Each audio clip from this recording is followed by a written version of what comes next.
Subscribe कीजिए student point academy channel को और बेल आइकन को दबाइए स्टडी से रिलेटेड वीडियो सबसे पहले देखने के लिए।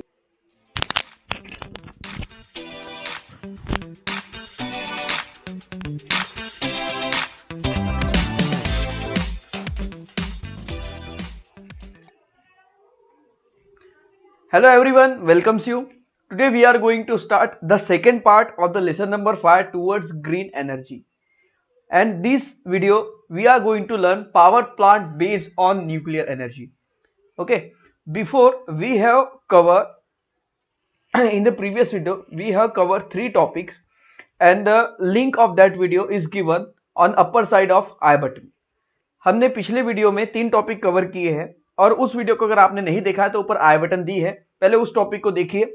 ओके, क्योंकि वो बेस्ड है पूरा का पूरा। उस टॉपिक में हमने पूरा मेन पार्ट कवर किया है कि किस तरह से न्यूक्लियर मतलब एनर्जी कैसे कन्वर्ट की जाती है या फिर कैसे बनाई जाती है। ओके, और उसमें हमने थर्मल पावर प्लांट के बारे में पढ़ा था कि थर्मल के थ्रू केमिकल के थ्रू एनर्जी मतलब केमिकल एनर्जी से कैसे इलेक्ट्रिसिटी प्रोड्यूस की जा सकती है। और इस टॉपिक में हम बात करने वाले power plant based on nuclear energy, nuclear energy के बेस पर किस तरह से एनर्जी प्रोड्यूस की जा सकती है वो इस वीडियो में हम कवर करने वाले। तो स्टूडेंट्स, अगर आप इस चैनल पर नए हैं या फिर आपने इस चैनल को अभी तक सब्सक्राइब नहीं किया तो प्लीज सब्सक्राइब और चैनल और बेल आइकन को दबाना ना भूलें ताकि हमारे वीडियो के सारे अपडेट और नोटिफिकेशन आपको मिलते रहे। तो आइए फटाफट स्टार्ट करते हैं power plant based on nuclear energy. तो देखिए students, in the power plant based on nuclear energy also steam turbine is used to rotate the generator. इसके पहले हमने थर्मल बेस्ड पावर प्लांट देखा था। थर्मल बेस में भी क्या होता है कि स्टीम के मदद से टर्बाइन को रोटेट किया जाता है। और न्यूक्लियर एनर्जी पावर प्लांट है, इसमें भी स्टीम के मदद से ही टर्बाइन को रोटेट किया जाएगा। मतलब सेम है, बस एक ही चीज अलग है। वहां पर कोल का यूज किया जाता था, ओके, जिसे हम कहते हैं thermal based electric power plant. यहां पर यूरेनियम का यूज किया जा रहा है, इसलिए हम इसे कहेंगे nuclear energy based power plant. Okay, so how ever here energy release bye fusion of nuclei of atom like uranium और प्लूटोनियम। तो यूरेनियम और प्लूटोनियम इस तरह के जो एटम्स होते हैं, इस एटम्स का फिजियन करके ब्लास्टिंग करके इसमें से एनर्जी रिलीज की जाती है, इनमें से एनर्जी गेन की जाती है और उस एनर्जी की मदद से वाटर को हीट किया जाता है और वाटर से फिर स्टीम होता है और फिर वापस वही प्रोसेस होती है जो पिछले वाले वीडियो में या पिछले वाले लेक्चर में हुई थी। Is used to generate the steam of high temperature and high pressure. अब यहां पर क्या होता है, फिर से मैं आपको बता दूं वही प्रोसेस हमने पिछले वीडियो में क्या प्रोसेस पढ़ी थी। ओके, उस प्रोसेस को फिर से हम बता दें। देखिए, ये है थर्मल बेस्ड पावर प्लांट। इसमें क्या हो रहा है कि कोल जलाया जा रहा है और कोल से हीट मिल रही है। ओके, ये है केमिकल एनर्जी और इस हीट से थर्मल एनर्जी से ये वाटर गर्म हो रहा है और यहां से उसकी वेपर जो है बहुत ही हाई टेम्परेचर हाई प्रेशर में इस रोटर मतलब ये जो ब्लेड है टरबाइन है इस पर छोड़ी जा रही है और ये टरबाइन रोटेट होता है तो उससे जनरेटर रोटेट होता है और जनरेटर रोटेट होने से इलेक्ट्रिसिटी बनती है। अब यहां पर अगर हम देखें तो इस वीडियो के एंड में आपको एक क्वेश्चन पूछा गया है कि thermal based electric power plant और nuclear based electric power plant दोनों में फर्क क्या है। तो दोनों में फर्क यह है कि यहां पर पानी गर्म करने के लिए कोल का यूज हो रहा है और उसमें मतलब न्यूक्लियर एनर्जी में जिसके बारे में हम इस वीडियो में पढ़ने जा रहे हैं या पढ़ रहे हैं, उसमें पानी को गर्म करने के लिए जो हीट चाहिए वो हीट एटम को ब्लास्ट करके ली जा रही है। बाकी सारा का सारा स्कीमेटिक डायग्राम एकदम बिल्कुल जैसा का वैसा है, बस इतना है। मतलब पिछले वाले वीडियो में जो हमने पढ़ा था thermal based electric power plant, उसमें भी ये सारे कंपोनेंट थे। इस वीडियो में जो हम पढ़ रहे हैं इसमें भी यही सारे कंपोनेंट है, बस चेंज है, वहां पर कोल था, यहां पर यूरेनियम है। समझ में आ रहा है? बस इतना ही चेंज है, इससे अलावा ज्यादा कुछ चेंज नहीं है। तो आई होप दैट अगर आपने वो पिछला वीडियो देखा है तो आप इजीली समझ गए होंगे भाई इसमें भी क्या होने वाला है, जो कि बहुत ही सिंपल सी बात है। So the energy in the steam rotate the turbine which in turn device generate produce electricity and the flow chart nuclear power plant is shown. देखिए स्टूडेंट्स, ये जो लेसन है इतना इजी है कि यहां पर लेसन में आपको क्वेश्चन आंसर लर्न करना ही नहीं है। आपको सिर्फ और सिर्फ ये जो फ्लो चार्ट दिया ये याद करना है। फ्लो चार्ट अगर आपने याद कर लिया, आप फ्लो चार्ट को एक्सप्लेन कर दीजिए, हर क्वेश्चन का आंसर इसी के अंदर छुपा हुआ है। ओके, लगभग हर एक तरह के पावर प्लांट का फ्लो चार्ट लगभग सेम है, स्टार्टिंग का कुछ पोजीशन ही अलग है। ओके, अब देखिए पिछला जो फ्लो चार्ट था यहां पर क्या है, nuclear reactor for fission. Okay, atom को का फिजियन करने से यहां पर न्यूक्लियर रिएक्टर हो रहा है और वहां से एनर्जी मिल रही है। ओके, उसमें क्या था, उसमें कोल था, यहां पे chemical energy release by burning of coal या बर्निंग ऑफ फ्यूल, वो यहां पर था। यहां पर अभी यहां पर क्या है, nuclear reactor for nuclear fission. Nuclear fission होगा, न्यूक्लियर फिजियन से एनर्जी मिलेगी। वो एनर्जी से क्या होगा, system for steam generation from the water, मतलब कि पानी को गर्म किया जाएगा और यहां से स्टीम जनरेट होगी। फिर ये स्टीम क्या करेगी, टरबाइन को रोटेट करेगी। फिर ये टरबाइन क्या करेगा, जनरेटर को रोटेट करेगा, जनरेटर के अंदर मैग्नेट को रोटेट करेगा। ओके, और मैग्नेटिक फील्ड से इलेक्ट्रिसिटी जनरेट होगी और यहां से इलेक्ट्रिकल एनर्जी मिल जाएगी। अब यहां पर क्या होगा, सेम वही प्रोसेस, स्टीम टरबाइन को रोटेट करेगी और ये स्टीम वापस ठंडी होकर पानी बन जाएगी और ये वाटर बैक चला जाएगा वापस बॉयलर में जहां पर पानी गर्म हो रहा है। ओके, बस यही प्रोसेस है, इसके अलावा कोई प्रोसेस नहीं है। यहां पर भी जो हम पढ़ेंगे वही प्रोसेस के बारे में पढ़ेंगे। अब यहां पर देखिए, पिछला भी हमने एक इस तरह से एनर्जी ट्रांसफॉर्म किस तरह से होती है वो हमने देखा था। अब ये देखिए एनर्जी ट्रांसफॉर्म के बारे में हमने पढ़ा था। देखिए थर्मल एनर्जी, केमिकल एनर्जी, ये दो इसमें अलग है, बाकी काइनेटिक एनर्जी टरबाइन और इलेक्ट्रिक एनर्जी ये तीनों उसमें भी मिलेगी आपको, तो सेम है, लगभग सेम है। ओके, देखिए यहां पर भी थर्मल एनर्जी है, यहां पर भी थर्मल एनर्जी है, बस यहां पर जो पहली एनर्जी वही अलग है। तो आपको क्या करना है, मैं वही कह रहा हूं कि आपको सिर्फ फ्लो चार्ट याद कर लेना है, आप एक्सप्लेन फ्लो चार्ट की मदद से इजीली कर लोगे। अब यहां पर क्या होता है कि कैसे एनर्जी ट्रांसफॉर्म होती है। सबसे पहले न्यूक्लियर एनर्जी किससे बम्बार्डिंग की जाती है, यूरेनियम की। ओके, यूरेनियम के थ्रू न्यूक्लियर एनर्जी मिलती है। न्यूक्लियर एनर्जी थर्मल एनर्जी में बदल जाती है। ओके, जिससे हीट मिलती है। थर्मल एनर्जी काइनेटिक एनर्जी में बदल जाती है। स्टीम को जो है गति मिलती है, गतिज ऊर्जा में काइनेटिक एनर्जी में बदल जाती है।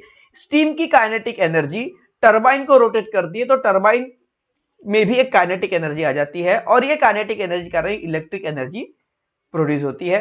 तो देखिए इस तरह से एनर्जी के रूप यहां पर बदलते जा रहे हैं, न्यूक्लियर से थर्मल, थर्मल से काइनेटिक एनर्जी, काइनेटिक एनर्जी से काइनेटिक एनर्जी टरबाइन की और फिर इलेक्ट्रिकल एनर्जी, ये ट्रांसफॉर्म हो रही है। How does uranium fission like take place, uranium का फिजियन कैसे होता है वो देखेंगे और इसे बहुत अच्छे से हम समझेंगे डायग्राम के थ्रू। पहले इसे पढ़ के समझ लेते हैं कि किस तरह से इसका फिजियन हो रहा है। Okay, so when neutron is bombarded on atom of uranium 235, uranium का ये एक आइसोटॉप्स है, यूरेनियम 235। ओके, जब when न्यूट्रॉन इज बम्बार्ड, जब न्यूट्रॉन को या मतलब किसी एटम के न्यूट्रॉन को जब बम्बार्ड करेंगे, वो एटम का न्यूट्रॉन किसका, यूरेनियम 235 का, is absorb the neutron and convert into isotopes uranium 236। Okay, ये फूटेगा, ये ब्लास्ट होगा और ये आइसोटॉप्स में बदल जाएगा 236 में। Uranium 236 being extremely unstable convert into atom of barium and krypton through a process of fission releasing neutrons and 200 megawatt energy. अब यहां पर देखिए क्या हो जाएगा, यूरेनियम 236 ये बहुत ज्यादा एक्सट्रीमली और अनस्टेबल होता है, मतलब एक जगह रुका नहीं रहता, ये होते जाता है और ये convert into atom of barium and krypton, ये क्या बनेगा, बेरियम और क्रेप्टॉन को बनाएगा थ्रू अ प्रोसेस। इसकी मदद से फिजियन होगा, मतलब ब्लास्टिंग होगी और फिजियन होगा और उससे एनर्जी रिलीज होगी। रिलीज द 3 न्यूट्रॉन, 3 तरह के न्यूट्रॉन उसमें से आएंगे। ओके, और ये तीनों न्यूट्रॉन वापस ब्लास्ट होंगे और फिर उसमें से 3 न्यूट्रॉन आएंगे, वापस ब्लास्ट होंगे, फिर उसमें से 3 न्यूट्रॉन आएंगे, वापस ब्लास्ट होंगे, फिर उसमें से 3 न्यूट्रॉन आएंगे, वापस ये प्रोसेस कंटिन्यू चलती जाती है और हर बार एक ब्लास्टिंग होती है और हर एक ब्लास्टिंग में 200 मेगावोल्ट की एनर्जी मिलती है। मतलब ये चेन सिस्टम होता है, ये एक से शुरू होता है, फैलते बहुत बड़ा हो जाता है और हर बार में 200 मेगावोल्ट की एनर्जी मिलती है। The 3 neutron generated in this process causes fission of 3 other uranium 235 atom releasing more energy। अब देखिए जो 3 एटम जो निकलते हैं, ये तीनों एटम के एक बार ब्लास्टिंग होंगी, तो पहली बार में 200 मेगावाट मिली, उसके बाद फिर ये ब्लास्ट होंगे तो इसमें से 200, इसमें से 200, इसमें से 200 मिलेगी। फिर इसके 3 प्रकार आएंगे, फिर उसमें से 200, इसके 3 प्रकार आएंगे, उसमें से 200, इसमें से 3 प्रकार आएंगे, उसके 200। मतलब ये बढ़ता चला जाता है। किस तरह से डायग्राम में शो करता हूं आपको। मान लीजिए ये यूरेनियम, ओके, ये ब्लास्ट हुआ, ये ब्लास्ट हुआ तो इसके 3 रूप बने, इसमें 200 मेगावाट मिला, फिर इसके भी 3 बनेंगे, इसके भी 3 बनेंगे, इसके भी 3, ओके। फिर ये ब्लास्ट होगा, ये भी ब्लास्ट होगा, ये भी ब्लास्ट होगा, ये भी ब्लास्ट होगा, ये भी ब्लास्ट होगा, ये भी ब्लास्ट होगा, ओके। फिर इसके भी 3 मिलेंगे, इसके भी 3 मिलेंगे, इसके भी 3 मिलेंगे, इसके भी 3 मिलेंगे, इसके भी 3 मिलेंगे, इसके भी 3 मिलेंगे, फिर वो भी ब्लास्ट हो गए, फिर उससे भी 3 मिलेंगे, वो भी ब्लास्ट हो गया। ये चेन सिस्टम ऐसे ऐसे बढ़ती चली जाएगी और हर स्टेज में 200 मेगावाट मिलती जाएगी। तो देखिए पहली स्टेज में 200 मेगावाट मिले तो दूसरी स्टेज में कितनी मिलेंगी, यहां पर देखिए 2 2 2 2 2 2, मतलब 600 यहां पर मिल गई, नहीं 6 और 1200 यहां मिल गई, फिर 12 का डबल, ऐसा होता चला जाएगा, होता चला जाएगा। देखिए इसे हम एक बढ़िया सी डायग्राम में समझते हैं जो आपके पास याद ही है।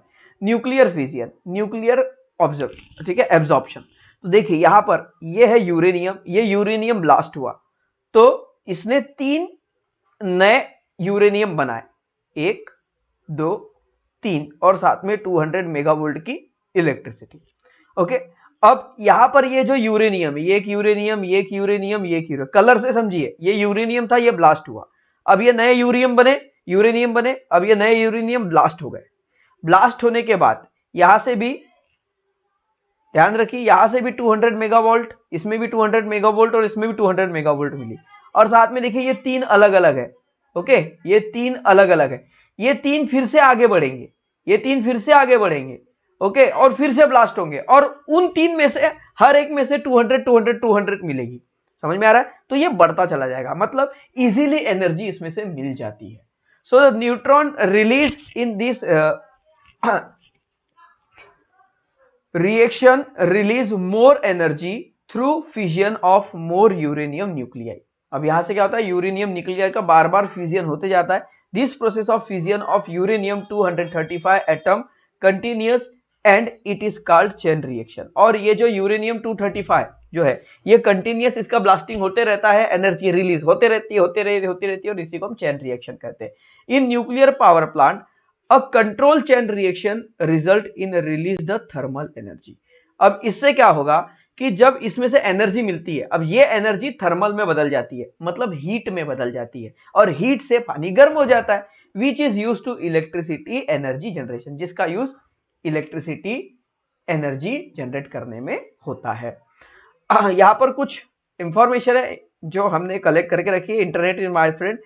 Complete the following table of some important nuclear power plant in India. हमारे इंडिया में न्यूक्लियर पावर प्लांट कौन कौन से है वो है, देखिए एक है कुंदनकुलम जो तमिलनाडु में है, स्टेट तमिलनाडु में कुंदनकुलम है जिसमें 1000 मेगावाट का न्यूक्लियर पावर प्लांट है। तारापुर जो महाराष्ट्र में, वहां पर 1400 मेगावाट का न्यूक्लियर पावर प्लांट है। फिर रावत भाटा जो राजस्थान में है जिसमें 1080 मेगावाट का न्यूक्लियर पावर प्लांट है। और उसके बाद काइगा जो कर्नाटका में है जिसमें 880 मतलब 880 मेगावाट का न्यूक्लियर पावर प्लांट है। उसके बाद ये देखिए, ये स्कीमेटिक डायग्राम है न्यूक्लियर पावर प्लांट की। देखिए यहां पर भी टरबाइन है, यहां पर भी जनरेटर है, यहां पर भी कूलिंग टावर है, इधर भी पंप है, ओके, बॉयलर भी है, सारी चीजें यहां पर है। बस एक चीज, यहां पर पिछले डायग्राम में कोल का यूज हो रहा था, इसमें न्यूक्लियर रिएक्टर का यूज हो रहा है, बस इतना ही फर्क है, इससे ज्यादा कोई फर्क नहीं है। अब देखेंगे, a nuclear power plant does not use fossils fuel like coal. Nuclear power plant में कोल का यूज नहीं होता, फोसिल्स फ्यूल का यूज नहीं होता। Therefore problem like air pollution do not arise. अब इसमें से एयर पॉल्यूशन, क्योंकि कुछ चीज जल ही नहीं रही है, बस हीट मिल रही है पर जल कुछ नहीं रहा है, तो धुआं होगा ही नहीं, और धुआं नहीं होगा तो भाई यहां पर इन्वायरमेंट से कोई रिलेटेड प्रॉब्लम नहीं होगी। Also if sufficient nuclear fuel is available. अब हमारे पास फ्यूल भी कम है तो इस तरह के जो है यूरेनियम का यूज करना पड़ेगा। This can be a good source of electrical energy. ये इलेक्ट्रिकल एनर्जी प्रोड्यूस करने का बहुत अच्छा सोर्स है। However there are a few problem associate with nuclear power plant. पर इस न्यूक्लियर पावर प्लांट से कुछ ऐसी प्रॉब्लम है जो यहां पे तो थोड़ी सी बताई गई है, पर वो प्रॉब्लम बहुत ही ज्यादा नुकसानदायक है। और वो क्या है, देखिए प्रॉब्लम क्या होते हैं। The product are fission of nuclei are also radioactive and emit harmful radiation.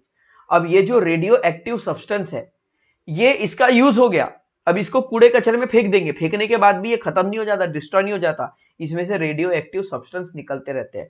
और इसे डिस्पोज करने के लिए जो उस कूड़े कचरे को उठाने जाते हैं, वो आजकल हम देखते हैं ना पीपी किट पहनते हैं डॉक्टर, लॉकडाउन के कारण क्योंकि कोरोना है, उस तरह की किट उन्हें दी जाती है ताकि रेडिएशन उनके बॉडी के अंदर ना जाए। अगर रेडिएशन बॉडी के अंदर गया ना, स्किन कैंसर हो जाएगा। समझ में आ रहा है? तो इस रेडियो एक्टिव सब्सटेंस के वेस्ट को डिस्ट्रॉय करना ही बहुत मुश्किल है। ओके, एक बहुत बड़ा चैलेंज है हमारे साइंटिस्ट के लिए। उसके बाद the product are called nuclear waste, ऐसे प्रोडक्ट को न्यूक्लियर वेस्ट कहते हैं। How to dispose to nuclear waste safely is a big challenge before the scientist के सामने ये बहुत बड़ा चैलेंज है। An accident in a nuclear power plant can be fatal. अगर न्यूक्लियर पावर प्लांट में गलती से कोई एक्सीडेंट हो गया तो ये बहुत नुकसानदायक हो सकता है। जितने उस एरिया में जितने ह्यूमन बींग्स, प्लांट, एनिमल जो भी रहेंगे, जितने भी सजीव लिविंग थिंग्स रहेंगे, सारे के सारे इन्फेक्टेड हो जाएंगे और इनके अंदर जेनेटिकल प्रॉब्लम आ जाएगी, जिनसे इनके से होने वाले बच्चे लूले, लंगड़े, अपंग, हैंडीकैप, डाउन सिंड्रोम, इस तरह की बीमारियां, 2 सर वाले बच्चे, 4 पैर वाले बच्चे, इस तरह से कुछ जानवर 6 पैर वाले, इस तरह से पैदा होना शुरू हो जाएंगे। मतलब जेनेटिकली, मतलब जीन्स में ये जाके इफेक्ट करता है directly. This is because accident में result release very harmful radiation. क्यों?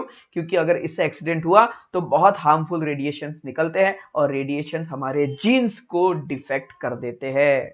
और हमारे जीन्स अगर डिफेक्टेड हो गए तो इस तरह से बहुत सारी प्रॉब्लम्स रिलीज हो जाती है, जो मैंने आपको प्रॉब्लम्स बताया, जैसे डाउन सिंड्रोम वाले बच्चे आपने देखे होंगे। ओके, डाउन सिंड्रोम, मैंने भी एक डाउन सिंड्रोम वाला एक बच्चा देखा है जो मेरे ही रिलेशन में है।